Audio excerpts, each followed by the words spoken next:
Hello നമസ്കാരം. നമ്മുടെ മഴത്തോര് മുംബൈയുടെ വരാനിരിക്കുന്ന ഒരു അടിപൊളി എപ്പിസോഡിൻ്റെ സ്റ്റോറി റിവ്യൂ ആണ് പറയാൻ പോകുന്നത് കേട്ടോ. എല്ലാവരും സ്റ്റോറി മുഴുവനായിട്ട് കേൾക്കുക, സപ്പോർട്ട് ചെയ്യുക. നമ്മുടെ ചാനൽ ആദ്യമായിട്ട് കാണുന്നവരാണെങ്കിൽ ഒന്ന് സബ്സ്ക്രൈബ് ചെയ്യാൻ മറക്കരുത് കേട്ടോ. അതുപോലെ തന്നെ വീഡിയോ ഒന്ന് ലൈക്ക് ചെയ്യാനും ഹൈപ്പ് ചെയ്യാനും മറക്കരുത്. അങ്ങനെ അലീനയെ അവിടെ നിന്ന് വീട്ടിൽ നിന്ന് അടിച്ച് പുറത്താക്കിയേക്കാണ് കമലയും ഹരിയും കൂടിയിട്ട് കേട്ടോ. അതേസമയം രോഹിത് ആണെങ്കിൽ സൂത്രത്തിൽ നമ്മുടെ കൃഷ്ണമോളെയും കൊണ്ട് അവിടെ നിന്ന് പോയിട്ടുണ്ടായിരുന്നു. ആ തക്കം നോക്കിയിട്ടാണ് ബബിതയും അതുപോലെ ഹരിയും നമ്മുടെ കമലയും കൂടിയിട്ട് അവിടെ നിന്ന് പുറത്താക്കുന്നത് നമ്മുടെ ആ സമയത്താണ് ശിവശങ്കർ അങ്ങോട്ടേക്ക് വരികയും ആ കാറിൽ അലീനയെ കയറ്റിക്കൊണ്ട് പാലാ ബസ് സ്റ്റാൻഡിൽ ഇറക്കി വിടാനായിട്ട് ആവശ്യപ്പെടുകയും ചെയ്യുന്നുണ്ട് ഹരിയോട്. അങ്ങനെ ഹരിയും അതുപോലെ നമ്മുടെ ബബിതയും കൂടെ കയറിയിട്ട് കാറിൽ അവളെ പാലാ ബസ് സ്റ്റാൻഡിൽ കൊണ്ടുപോയി ഇടുകയാണ്. ആ സമയത്താണ് നമ്മുടെ മനു അങ്ങോട്ടേക്ക് വരുന്നത് കേട്ടോ. അങ്ങനെ മനു വരുന്ന സമയത്ത് ചോദിക്കുന്നുണ്ട് അലീന എവിടെയെന്ന് ചോദിക്കുകയാണ്. അപ്പോൾ എല്ലാവരുടെ അടുത്തും ഒരു പന്തികേട് ഇങ്ങനെ തോന്നുകയാണ് മനുവിന്. അപ്പോൾ മനുവിന് എന്തോ ഒരു പന്തികേട് തോന്നുന്നുണ്ട്. ആ സമയത്താണ് മനു ചോദിക്കുന്നത് അലീന എവിടെയെന്നുള്ളത്. കമല പറയുന്നത് അറിയില്ല, ഞങ്ങൾക്കറിയില്ല എന്ന് പറയുമ്പോൾ സത്യം പറ അലീനയെ നിങ്ങൾ എന്ത് ചെയ്തു എന്ന് ചോദിക്കുകയാണ്.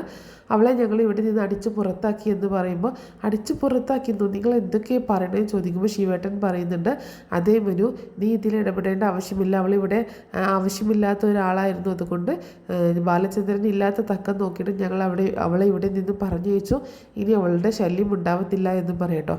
അവളെ നിങ്ങൾ എങ്ങോട്ട് പറഞ്ഞു വെച്ചു, എന്താ നിങ്ങൾ ചെയ്തത് എന്നൊക്കെ ചോദിക്കുമ്പോൾ അതൊന്നും നീ അറിയേണ്ട ആവശ്യമില്ല, അവളെന്തായാലും ഇവിടെ നിന്ന് പോയി, പിന്നെ നീ എന്തിനാണ് അവളെ പറ്റിയിട്ട് കൂടുതലായിട്ട് കാര്യങ്ങളൊക്കെ അന്വേഷിക്കുന്നത് എന്ന് പറയുമ്പോൾ നിങ്ങൾ എന്ത് മണ്ടത്തരാണ് ചെയ്തതെന്ന് നിങ്ങൾക്ക് തന്നെ അറിയത്തില്ല, ഇതിൻ്റെ ഭവിഷ്യത്ത് വളരെ വലുതായിരിക്കും, നിങ്ങൾ എന്ത് അറിഞ്ഞിട്ടാണ് എങ്ങനെയൊക്കെ പെരുമാറുന്നത്, അങ്കിൾ ഇത് അറിഞ്ഞു കഴിഞ്ഞാൽ നിങ്ങളുടെ അവസ്ഥ എന്താകുമെന്ന് നിങ്ങൾ ചിന്തിച്ചിട്ടുണ്ടോ എന്നൊക്കെ ചോദിക്കുമ്പോൾ ബാലചന്ദ്രൻ ഒരിക്കലും ഇത് അറിയാൻ പോകുന്നില്ല എന്ന് പറയട്ടോ. എന്നാൽ നോക്കിക്കോ, അങ്ങനെയല്ല, ബാലചന്ദ്രൻ അങ്കിൾ ഇത് അറിയും, നിങ്ങൾക്ക് ഉടനെ തന്നെ അതിൻ്റെ ഫീഡ്ബാക്ക് കിട്ടുകയും ചെയ്യും, അതിൻ്റെ ശിക്ഷ നിങ്ങൾക്ക് കിട്ടുകയും ചെയ്യുമെന്ന് മനു പറഞ്ഞിട്ട് മനു പെട്ടെന്ന് തന്നെ അവിടെ നിന്ന് ഇറങ്ങുകയാണ്, അലീനയെ അന്വേഷിച്ചിട്ട് ഇറങ്ങുകയാണ്. അങ്ങനെ മനു പുറത്തേക്ക് ഇറങ്ങുന്നുണ്ട്. പക്ഷേ മനുവിന് അലീനെ എവിടെയും തന്നെ കാണാൻ കഴിയുന്നില്ല കേട്ടോ. അതേസമയം അലീനയാണെങ്കിൽ അലീനയ്ക്ക് അറിയാം അച്ഛനോട് പറയാതെ പോയിട്ടുണ്ടെങ്കിൽ വളരെ വലിയ അപകടം, വലിയൊരു ബുദ്ധിമുട്ട് തന്നെ ഉണ്ടാകുമെന്ന്, വീട്ടിൽ വലിയൊരു പൊട്ടിത്തെറി തന്നെ ഉണ്ടാകുമെന്ന് അലീനയ്ക്ക് നന്നായിട്ട് അറിയാവുന്നത് കൊണ്ട് അലീന നേരെ ദേവമാത ഹോസ്പിറ്റലിലേക്കാട്ടോ പോകുന്നത്. പാലയിൽ നിന്ന് നേരെ അങ്ങോട്ടേക്കാണ് പോകുന്നത്. അപ്പോൾ അത് ഇവരൊട്ടും പ്രതീക്ഷിക്കുന്നില്ല. ബാലചന്ദ്രൻ്റെ അടുത്തേക്ക് അലീന ചെല്ലുമെന്ന് ഒരിക്കലും പ്രതീക്ഷിക്കുന്നില്ല കേട്ടോ. അലീനയ്ക്ക് അറിയാവുന്നത് കൊണ്ട്, നല്ല ബോധ്യമുള്ളത് കൊണ്ടാണ് അലീന അങ്ങോട്ടേക്ക് തന്നെ ചെല്ലുന്നത്. അലീനയുടെ ഫോണൊക്കെ അവർ വാങ്ങിച്ചു വെച്ചല്ലോ, അതുപോലെ കൃഷ്ണമോളുടെ ഫോണും രോഹിത്ത് വാങ്ങിച്ചു വെച്ചിട്ടുണ്ട്. അങ്ങനെ അലീന നേരെ ഹോസ്പിറ്റലിലേക്ക് ചെല്ലാണ്. ഹോസ്പിറ്റലിലാണെങ്കിൽ അന്ന് ബാലചന്ദ്രൻ മാത്രമേ ഉള്ളൂ. നമ്മുടെ ഗോവർദ്ധനെ രാജീവ് തന്ത്രപൂർവ്വം മാറ്റിയിട്ടുണ്ട്. അതുപോലെ മനുവിനെ ശിവേട്ടനാണ് വീട്ടിലേക്ക് വിളിച്ചു വരുത്തിയിട്ടോ, നീ ഇങ്ങോട്ടേക്ക് പോര് എന്ന് പറഞ്ഞിട്ട് വിളിച്ചു വരുത്തിയതാണ്. അങ്ങനെ മനു അവിടെ നിന്ന് പോയിട്ടുണ്ടായിരുന്നു, ശിവേട്ടനും ഇല്ല. അങ്ങനെ നമ്മുടെ ബാലചന്ദ്രൻ മാത്രമേ ഉള്ളൂ അവിടെ. അങ്ങനെ അങ്ങോട്ടേക്ക് അലീന കയറി ചെല്ലുകയാണ്. അലീന ചെല്ലുന്നത് ബാലചന്ദ്രൻ കാണുന്നില്ല കേട്ടോ. അങ്ങനെ അച്ഛാ എന്ന് ചെന്ന് വിളിക്കുമ്പോഴാണ് അറിയുന്നത്. അപ്പോൾ നീ എന്താ മോളെ ഇവിടെ, നീ എന്താ ഇങ്ങനെ ബാഗൊക്കെ എടുത്തോണ്ട് എന്ന് ചോദിക്കുമ്പോൾ അലീന ഒന്നും പറയാതെ ഇങ്ങനെ പൊട്ടിക്കരയാ കേട്ടോ. എന്താ പറ്റിയത് മോളെ, കാര്യം പറ എന്ന് പറയുമ്പോൾ ഉണ്ടായ സംഭവങ്ങളൊക്കെ അലീന പറയാണ്. നിന്നെ വീണ്ടും അവർ വീട്ടിൽ നിന്ന് പുറത്താക്കിയെന്നോ, ഞാൻ ഇതൊരിക്കലും അംഗീകരിക്കത്തില്ല എന്ന് പറയുമ്പോൾ ഞാൻ പൊക്കോളാം അച്ഛാ, എനിക്കിനി ഇവിടെ നിൽക്കണ്ട, ഞാനിനി എന്തിനാണ് ഇങ്ങനെ നാണം കെട്ടി ഇവിടെ നിൽക്കുന്നത്, എനിക്കിനി വേറെ വഴിയില്ല, ഞാൻ പൊയ്ക്കോട്ടെ എന്നൊക്കെ ചോദിക്കുമ്പോൾ ബാലചന്ദ്രനാകെ തകർന്നൊരു മനുഷ്യനെ പോലെ നിൽക്കുകയാണ്. ശരി, നിനക്ക് ഇവിടമുള്ളവരുമായിട്ട് യാതൊരു ബന്ധവുമില്ലല്ലോ, നിനക്ക് പോകാം, പക്ഷേ തിരിച്ച് ഇങ്ങോട്ടേക്ക് ഒരിക്കലും വരരുത് എന്ന് പറയട്ടോ. എന്നിട്ട് പറയുന്നുണ്ട്, പോകുമ്പോൾ എന്നെയും എൻ്റെ കുടുംബത്തെയും നീ മറന്നേക്കണം, ഒരു തിരിച്ചുവരവ് ഉണ്ടാവരുത് എന്ന് പറയാണ്. അലീന ആകെ തകർന്നു പോകണം. ഇങ്ങനെയൊക്കെ പറയുമ്പോൾ എന്ത് ചെയ്യും എന്നിങ്ങനെ ആലോചിച്ച് നിൽക്കട്ടെ. ശരിക്കും പറഞ്ഞൊരു ബ്ലാക്ക് മെയിലിംഗ് പോലെ തന്നെയാണ് ബാലചന്ദ്രൻ പറയുന്നത്. പക്ഷേ ബാലചന്ദ്രൻ ബ്ലാക്ക് മെയിൽ ചെയ്യല്ല. അലീന പോയി കഴിഞ്ഞാൽ അലീനയുടെ ജീവിതവും ബാലചന്ദ്രൻ്റെ ജീവിതവും വൈജയുടെ ജീവിതമൊക്കെ, വൈജയ്ക്കും ഇങ്ങനെയൊക്കെ സംഭവിച്ചത് വൈജയുടെ കൂടപ്പിറപ്പുകളും അച്ഛൻ്റെ ഒക്കെ നിർബന്ധ ബുദ്ധി കാരണമാണെന്ന് ബാലചന്ദ്രൻ മനസ്സിലാക്കി വരുന്നുണ്ട് കേട്ടോ. അപ്പോൾ ഇങ്ങനൊരു അപകടം കൂടി സംഭവിച്ചപ്പോൾ കുറച്ചും കൂടെ ബാലചന്ദ്രൻ ഒന്ന് അയഞ്ഞിട്ടുണ്ട്. അപ്പോൾ എന്താണെങ്കിലും ചെറുതായിട്ടൊക്കെ സ്നേഹമൊക്കെ വന്ന് തുടങ്ങിയിട്ടുണ്ട്. അപ്പോൾ അലീന ഇങ്ങനെ പോകാനും കൂടി നിൽക്കുമ്പോൾ അതും കൂടി ബാലചന്ദ്രനെ സഹിക്കാൻ പറ്റുന്നില്ല കേട്ടോ. അങ്ങനെ ആ സമയത്താണ് മനു കൂടി അങ്ങോട്ടേക്ക് വരുന്നുണ്ട്. മനു അലീനെ അവിടെ കണ്ടിട്ട് ഭയങ്കര സന്തോഷം തോന്നുന്നു കേട്ടോ. അങ്കിളെ, ഞാൻ അലീനെ ഒരുപാട് അന്വേഷിച്ചു, എവിടെയും കാണാൻ കഴിഞ്ഞില്ല എന്ന് പറയുന്നുണ്ട് കേട്ടോ. അപ്പോഴാണ് മനു അലീനയെ കാണുന്നത്. ഭയങ്കര സന്തോഷമാവുന്നുണ്ട്. നീ എങ്ങനെ ഇങ്ങോട്ടേക്ക് വന്നു എന്നൊക്കെ ചോദിക്കുമ്പോൾ അവൾ എന്നോട് യാത്ര പറയാതെ പോയി കഴിഞ്ഞാൽ അവൾക്കറിയാം അതിൻ്റെ ഭവിഷ്യത്ത്, അതുകൊണ്ട് അവൾ ഇങ്ങോട്ടേക്ക് വന്നത് എന്നും ബാലചന്ദ്രൻ പറയുന്നുണ്ട്. എന്നാലും അലീന, താൻ എന്തിനാണ് അവർക്ക് കൂട്ടുനിന്നത് എന്ന് ചോദിക്കുമ്പോൾ മനുവേട്ടൻ ആ വീട്ടിൽ നടന്ന സംഭവങ്ങളൊക്കെ അറിഞ്ഞതല്ലേ, ഞാൻ ഒരിക്കലും കൂട്ടുനിന്നതല്ല. അവരെന്നെ പുറത്തൊക്കെ ശരിക്കും പറഞ്ഞാൽ വലിച്ചു വെച്ച് കൊണ്ടുവരികയായിരുന്നു. ശിവദാസൻ സാറിൻ്റെ മനുവേട്ടൻ്റെ അച്ഛൻ്റെ കാറ് വന്നപ്പോഴാണ് അവരെന്നെ അവിടെ നിന്ന് നിർത്തിയത് എന്ന് പറയാട്ടോ. അപ്പോൾ മനു പറയുന്നുണ്ട്, ഞാൻ വീട്ടിൽ പോയിരുന്നു, എല്ലാ കാര്യങ്ങളും അന്വേഷിച്ചു അങ്കിളെ എന്ന് പറയണം. അപ്പോൾ അപ്പോഴും അലീന പോകേണ്ട കാര്യം തന്നെ പറഞ്ഞു നിൽക്കുമ്പം ബാലചന്ദ്രൻ വളരെ ദേഷ്യത്തോട് കൂടിയിട്ട് പറയുന്നുണ്ട്, അത്രയ്ക്ക് നിർബന്ധമാണെങ്കിൽ പോക്കോ, പക്ഷേ അതിന് മുൻപ് നിനക്ക് ഞാനൊരു കാഴ്ച കാണിച്ചു തരാമെന്ന് പറഞ്ഞിട്ട് അലീനയുടെ കൈ പിടിച്ചുകൊണ്ട് ബാലചന്ദ്രൻ വൈജയന്തി കിടക്കുന്ന ICUൻ്റെ മുന്നിലേക്ക് ചെല്ലുക കേട്ടോ. അങ്ങനെ അങ്ങോട്ടേക്ക് ചെന്നിട്ട് സിസ്റ്ററോട് ഒരു അത്യാവശ്യ കാര്യത്തിനാണ്, എനിക്കൊന്ന് കണ്ടേ പറ്റുമോ, ഞങ്ങൾക്ക് ഒച്ചയൊന്നും ഉണ്ടാക്കത്തില്ല എന്ന് പറഞ്ഞിട്ട് അകത്തേക്ക് കയറിയിട്ട് അലീനയെ കാണിച്ചു കൊടുക്കുകയാണ്. നോക്ക്, ഈ കിടക്കുന്നത് നിൻ്റെ ആരാണ്? നിൻ്റെ അമ്മ, നിന്നെ പ്രസവിച്ച നിൻ്റെ അമ്മ. ഒരു കൈയൊടിഞ്ഞു, കാലൊടിഞ്ഞു, മുഖത്തും താടിയിലും മൊത്തം ഫ്രാക്ചറാണ്. ഈ ഒരു അവസ്ഥയിൽ നിനക്ക് നിൻ്റെ അമ്മയെ ഇട്ടിട്ട് പോകാൻ പറ്റുമെങ്കിൽ നീ പൊക്കോ, എങ്ങോട്ടാണെന്ന് വെച്ചാൽ പൊക്കോ എന്ന് പറയാട്ടോ. അലീനയ്ക്ക് സങ്കടം സഹിക്കാൻ വയ്യാതെ അവിടെ നിന്ന് പൊട്ടിക്കരഞ്ഞു പോകണം. അച്ഛൻ ഞാൻ എന്ന് പറഞ്ഞുകൊണ്ട്, അമ്മേ എന്നെ ഒന്ന് നോക്കമ്മേ എന്നൊക്കെ പറഞ്ഞുകൊണ്ട് അലീന ഇങ്ങനെ വിഷമിച്ച് നിൽക്കുന്നുണ്ട് കേട്ടോ. അപ്പോൾ അവിടെ സിസ്റ്റർ വന്നിട്ട് പറയുന്നുണ്ട്, ഇവിടെ നിന്ന് ശബ്ദം ഉണ്ടാക്കരുത്, ബഹളം ഉണ്ടാക്കരുത്, നിങ്ങൾ പുറത്തേക്ക് പൊക്കോ എന്ന് പറഞ്ഞിട്ട് രണ്ടുപേരെയും പുറത്തേക്ക് ആക്കുകയാണ്. പുറത്തിറങ്ങുന്ന അവരുടെ അടുത്തേക്ക് മനു ഓടി ചെല്ലുന്നുണ്ട് കേട്ടോ. എന്ത് പറ്റി, നിങ്ങൾ എന്തിനാണ് അവളെ കരയുന്നത് എന്ന് ചോദിക്കുമ്പോൾ അവളുടെ അമ്മയല്ലേ, സങ്കടം വരാതിരിക്കുമോ എന്ന് പറയാം കേട്ടോ. അപ്പോൾ എന്താണ് ഇനി നിൻ്റെ തീരുമാനം, നീ പോകാൻ തന്നെ തീരുമാനിച്ചു എന്ന് അലീനയോട് ചോദിക്കുകയാണ് ബാലചന്ദ്രൻ. അച്ഛൻ, ഞാൻ അറിയാതെ എന്തൊക്കെയോ പറഞ്ഞു പോയതാണ്, അച്ഛനും എന്നോട് ക്ഷമിക്ക്. ഈ അവസ്ഥയിൽ അമ്മയെ വിട്ടിട്ട് എനിക്ക് പോകാൻ പറ്റത്തില്ല, ഞാൻ നോക്കിക്കോളാം അച്ഛൻ എൻ്റെ അമ്മയെ, വേറെ ആരും വേണ്ട, എനിക്കറിയാം എൻ്റെ അമ്മയെ ജീവിതത്തിലേക്ക് കൊണ്ടുവരാൻ എന്നെക്കൊണ്ട് സാധിക്കും വെച്ചാ എന്ന് പറയണം. അപ്പോൾ ബാലചന്ദ്രൻ അവളെ ചേർത്ത് പിടിക്കുന്നുണ്ട്. നിന്നെക്കൊണ്ടേ പറ്റുള്ളൂ, കാരണം വേറെ ആരും നോക്കിയാലും നീ നോക്കുന്നത് പോലെ ആവത്തില്ല, കാരണം അവർക്കൊക്കെ ഇതൊരു രോഗിയാണ്, ഒരു പേഷ്യൻ്റ് മാത്രമാണ്. പക്ഷേ നിനക്ക് അങ്ങനെയല്ല, നിനക്ക് നിൻ്റെ അമ്മയാണ്, അതുകൊണ്ട് നീ നോക്കിയാൽ മാത്രമേ വൈദ്യ ജീവിതത്തിലേക്ക് തിരിച്ചു വരത്തുള്ളൂ എന്ന് തന്നെ ബാലചന്ദ്രൻ പറയാട്ടോ. എന്നിട്ട് അലീനെ ഇങ്ങനെ ചേർത്ത് പിടിക്കുന്നുണ്ട്. മനു ആണെങ്കിൽ ഭയങ്കര സന്തോഷത്തിൽ നിൽക്കണം. അപ്പോൾ അലീന പോകുന്നില്ലല്ലോ. അപ്പോൾ മനുവിൻ്റെ അടുത്ത് ബാലചന്ദ്രൻ പറയുന്നുണ്ട്, മനു നീ ഇന്ന് ഇവിടെ കാണില്ലേ, എനിക്ക് അത്യാവശ്യമായിട്ട് വീട് വരെ ഒന്ന് പോകണം, അവിടെ ഒരു ശുദ്ധി കലശം നടത്താനുണ്ട് എന്ന് പറയണം.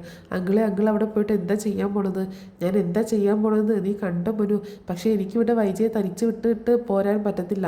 ഭയങ്കര സൂത്രശാലികളാണ് നിൻ്റെ അച്ഛനും നിൻ്റെ കൊച്ചച്ഛനും, മനഃപൂർവ്വം ഇവിടെ നിന്ന് മാറിപ്പോയതാണ് ഞാൻ വീട്ടിലേക്ക് ചെല്ലാതിരിക്കാനായിട്ട്.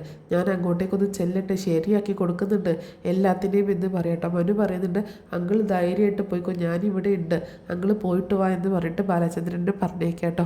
അങ്ങനെ ബാലചന്ദ്രനാണെങ്കിൽ ഭയങ്കര ദേഷ്യത്തിലാണല്ലോ. അങ്ങനെ ബാലചന്ദ്രൻ അലീനയെ കൂട്ടിയിട്ട് കടപ്പാട്ടൂർ വീട്ടിലേക്ക് എത്തുകയാണ്. ഇവരൊരിക്കലും പ്രതീക്ഷിക്കുന്നില്ല കേട്ടോ.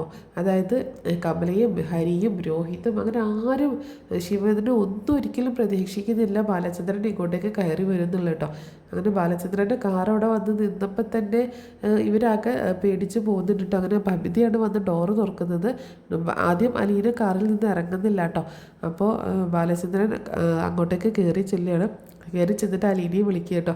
അത് കണ്ടതും ഭമിത ആകെ ഷോക്കായി പോവുകയാണ്. കൃഷ്ണ ഓടി വരുന്നുണ്ട് കേട്ടോ. ചേച്ചി, അച്ഛ എന്നൊക്കെ വിളിച്ചോണ്ട് കൃഷ്ണ ഓടി വരുന്നുണ്ട്. പക്ഷേ എല്ലാവരും ആകെ ഷോക്കായിട്ട് നിൽക്കുകയാണ്. ബാലചന്ദ്രൻ ചെന്ന ഉടനെ തന്നെ ആരാ എൻ്റെ വീട്ടിൽ വന്ന് ഭരണം നടത്തുന്നതെന്ന് ചോദിച്ചുകൊണ്ട് അലറി വിളിക്കുക കേട്ടോ. എല്ലാത്തിനും ഞാൻ ശരിയാക്കി തരാമെന്ന് പറഞ്ഞുകൊണ്ട് അടുക്കളയിൽ പോയിട്ട് ചൂലെടുത്തോണ്ട് വരികയാണ്.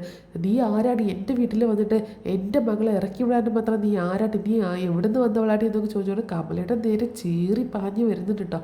അതേസമയം ഹരിയാണെങ്കിൽ കമലയുടെ മുന്നിൽ രക്ഷകനെ പോലെ നിൽക്കുകയാണ്. അമ്മയെ ഒന്നും ചെയ്യരുത്, അമ്മയെ തൊട്ട് പോരുത് എന്നൊക്കെ പറഞ്ഞുകൊണ്ട് മാറി നിൽക്കണം, പഴച്ചവർ തെണ്ടി എന്നൊക്കെ പറഞ്ഞുകൊണ്ട് ഭയങ്കരമായിട്ട് അലറി വിളിച്ചുകൊണ്ടാണ്.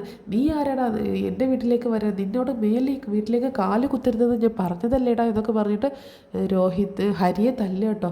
ബാലചന്ദ്രൻ ആ ചൂല് കൊണ്ട് തല്ലിയാണ്. ഇതൊക്കെ കണ്ട് ആകെ അന്തം വിട്ട് നിൽക്കുകയാണ് രോഹിത്തും ബബിതയും കൃഷ്ണയും അലീനയും ശിവദാസനൊക്കെ ആകെ അന്തം വിട്ട് ഇങ്ങനെ നിൽക്കട്ടോ. എന്താ ഇപ്പം ബാലചന്ദ്രനൊരു ബാധ കയറിയതുപോലെ കേട്ടോ. അപ്പോൾ ബാലചന്ദ്രൻ പറഞ്ഞു, ഇറങ്ങിക്കോണം എല്ലാതും, ഞാൻ ആർക്കും എൻ്റെ വീട് തീരെഴുതി കൊടുത്തിട്ടില്ല, ഈ വീട്ടിൽ എന്ത് നടക്കണം, ആരൊക്കെ ഇവിടെ ഉണ്ടാവണം എന്നൊക്കെ ഞാനാണ് തീരുമാനിക്കുന്നത്, ആർക്കും ഇവിടെ കയറി ഭരണം നടത്താനുള്ള അധികാരം ഞാൻ കൊടുത്തിട്ടില്ല, അതുകൊണ്ട് എത്രയും പെട്ടെന്ന് ഇവിടെ നിന്ന് ഇറങ്ങി പൊക്കോളണം എന്ന് പറഞ്ഞിട്ട് എല്ലാത്തിനെയും ചൂലെടുത്തുകൊണ്ട് ആട്ടി ഓടിക്കട്ടോ. കമലയൊക്കെ പേടിച്ച് പോകട്ടോ. ഇങ്ങനെ ഒരു ബാലചന്ദ്രനെ അവർക്ക് ഒരിക്കലും കണ്ടിട്ടില്ല കേട്ടോ. അപ്പോൾ ശിവദാസനോട് പറയുന്നുണ്ട്, കെട്ടിയോളെ മക്കളെ ഇങ്ങോട്ടേക്ക് പറഞ്ഞയക്കുന്നതിന് മുൻപ് ഇത് ആരുടെ വീടാണെന്ന് കൂടി ആലോചിക്കണമായിരുന്നു എന്നൊക്കെ പറഞ്ഞിട്ട് ശിവേട്ടനോടും പറയട്ടോ. ശിവേട്ടനൊക്കെ ആകെ തകർന്ന് ബാലചന്ദ്രനെ ഇങ്ങനെ ഒരിക്കലും പ്രതികരിക്കുമെന്ന് വിചാരിച്ചില്ല കേട്ടോ. അപ്പോൾ ആകെ നാണം കെട്ടിട്ടാണ് ഇറക്കി പോണത് എല്ലാവരും കൂടെ. അവരുടെ ഈ പ്രവൃത്തിയിൽ, ബാലചന്ദ്രൻ്റെ ഈ പ്രവൃത്തിയിൽ രോഹിത്തും ബബിതയും ബാലചന്ദ്രനെ എതിർക്കുന്നുണ്ട്. അച്ഛന് അലീനയാണ് വലുതെങ്കിൽ ഞങ്ങളിനി ഇവിടെ നിൽക്കുന്നില്ല എന്ന് പറഞ്ഞിട്ട് അവരുടെ കൂടെ കൊല്ലപ്പള്ളിയിലേക്ക് പോകാൻ നിൽക്കട്ടോ. ആർക്ക് വേണമെങ്കിലും എങ്ങോട്ട് വേണമെങ്കിലും പോവാം, അലീനയെ ഇവിടെ നിന്ന് പറഞ്ഞയച്ചുകൊണ്ട് ആർക്കും ഇവിടെ ജീവിക്കാൻ വന്ന് കരുതണ്ട എന്ന് പറയേണ്ടത്. അപ്പം ഞങ്ങളെക്കാളും വലുത് അച്ഛൻ അലീനയാണെങ്കിൽ അച്ഛൻ അലീനയും കെട്ടിപ്പിടിച്ചുകൊണ്ട് ഇവിടെ ഇരുന്നു എന്ന് പറയുമ്പോൾ അവളുടെ നേരേക്ക് ചാടി ദേഷ്യപ്പെട്ടുകൊണ്ട് സംസാരിക്കാൻ ചെല്ലും കേട്ടോ. ബബിതയാണ് അങ്ങനെ പറഞ്ഞത്. രോഹിത്ത് പറയുന്നതാണ് വിചാരിച്ചത്, പക്ഷേ ബബിത അങ്ങനെ പറഞ്ഞപ്പോൾ ഭയങ്കര ദേഷ്യം വരണം. ആ സമയത്ത് കൃഷ്ണ പറയുന്നുണ്ട്, കൃഷ്ണയെ വിളിക്കുന്നുണ്ട്. കൃഷ്ണ നീ വരുന്നുണ്ടോ എന്ന് ചോദിക്കുമ്പോൾ ഞാൻ വരുന്നില്ല, ഞാൻ എൻ്റെ അച്ഛൻ്റെയും ചേച്ചിയുടെയും കൂടെയാണ് നിൽക്കുന്നത് എന്ന് പറയുമ്പോൾ നിനക്ക് നാണില്ലടി ഇവരുടെ കൂടെ ഇവിടെ ഇങ്ങനെ നിൽക്കാൻ ചോദിക്കുമ്പോൾ ഞാൻ എന്തിനും നാണിക്കണം, എൻ്റെ വീട്ടിലാണ് ഞാൻ താമസിക്കുന്നത്, നിങ്ങളൊക്കെ പോയോണെങ്കിൽ പൊക്കോ, പോയതുപോലെ തന്നെ അതിനേക്കാളും ഇരട്ടി വേഗത്തിലേ തിരിച്ചു വരും, അതുകൊണ്ട് ആരാണ് നാണം കെടാൻ പോകുന്നത് എന്നൊക്കെ നമുക്ക് കാണാം എന്നൊക്കെ പറയണം. അങ്ങനെ എല്ലാവരെയും വെല്ലുവിളിച്ചുകൊണ്ട് കൃഷ്ണയെ പോണില്ല കേട്ടോ. അതുപോലെ രോഹിത്തും ബബിതയും കൂടിയിട്ട് ശിവേട്ടൻ്റെ കൂടെ കാറിൽ കയറിയിട്ട് കൊല്ലപ്പള്ളിക്ക് പോവാണ്. പക്ഷേ അലീനയാണെങ്കിൽ ഭയങ്കര സങ്കടത്തിലാണ്. ഇനിയിപ്പോൾ എന്തായിരിക്കും അച്ഛൻ സംഭവിക്കാൻ പോണത് എന്നൊക്കെ ചോദിക്കുമ്പോൾ, എന്ത് സംഭവിച്ചാലും അത് നിന്നെ ബാധിക്കുന്ന കാര്യമല്ല, ഇത് നിൻ്റെ വീടാണ്, നീ ഇവിടെ താമസിക്കുന്നേ ഉള്ളൂ, അമ്മ ഇങ്ങോട്ടേക്ക് വന്നാൽ നിൻ്റെ അമ്മ ഇങ്ങോട്ടേക്ക് വന്നാൽ നീയാണ് പരിചരിക്കേണ്ടത് എന്നൊക്കെ പറയാട്ടോ. അതൊക്കെ കേട്ടപ്പോൾ അലീനയ്ക്ക് ആ ഒരു കാര്യം ഓർക്കുമ്പോൾ ഭയങ്കര ഇതുണ്ട്, അവിടെ തന്നെ നിൽക്കണമെന്നുള്ളത്. പക്ഷേ ഇങ്ങനെയൊക്കെ പ്രശ്നങ്ങൾ ഉണ്ടാകുന്നത് ഭയങ്കര സങ്കടം ഉണ്ടാക്കുന്നുണ്ട്. അപ്പോൾ എന്താണെങ്കിലും അലീന അവിടെ തന്നെ നിൽക്കുകയാണ്. ബാലചന്ദ്രൻ എല്ലാത്തിനെയും ചൂലെടുത്ത് അടിച്ചൊഴിച്ച് ഒരു ശുദ്ധി കലശം നടത്തിയേക്കാണ്. ഇനി ആരും അലീനയെ പറഞ്ഞയക്കാനായിട്ട് ആ വീട്ടിലോട്ട് ചെല്ലത്തില്ല കേട്ടോ. അത്രയും ഒരു സ്ട്രിക്റ്റ് ആയിട്ടുള്ളൊരു വാർണിംഗ് കൊടുത്തിട്ടുണ്ട് ശിവേട്ടനക്ക് നമ്മുടെ ബാലചന്ദ്രൻ.